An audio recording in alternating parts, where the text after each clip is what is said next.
Bonjour, bonsoir tout le monde. Bienvenue à ce nouveau numéro de Flash d'information.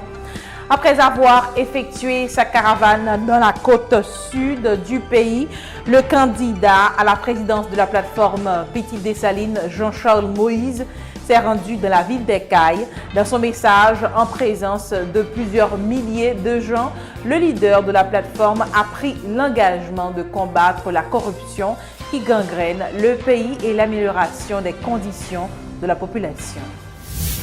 Le processus de paiement du PSUGO a été repris, c'est ce qu'a annoncé le ministère de l'Éducation nationale et de la formation professionnelle ce dimanche. Plus de 400 millions de gourdes ont été virées sur le compte de 700 écoles se trouvant dans les départements suivants: Ouest, Nord, Centre, NIP, Sud et Artibonite.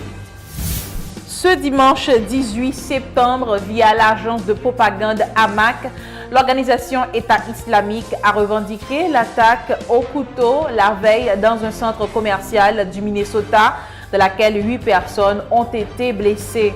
Selon le FBI, cette attaque est potentiellement un acte terroriste. Arrestation du suspect des explosions à New York dans le New Jersey. L'enquête progresse ce lundi après l'explosion d'une bombe qui a fait 29 blessés samedi à New York aux États-Unis. La police a arrêté le suspect des explosions survenues à New York et à Seaside Park dans l'État du New Jersey. Il s'agit d'Ahmad Rahami, 28 ans, dont le profil a été diffusé dans un avis de recherche. Le parti de Vladimir Poutine, Russie unie, s'est largement imposé lors des élections législatives avec la majorité absolue à la Douma, avec seulement 47% de participation à ces élections. Le score historiquement fait écho au manque d'intérêt de la population russe pour une élection que l'opposition qualifie de fraude massive. En effet, plusieurs images de vidéosurveillance montrent un bourrage illégal des urnes dans différentes villes.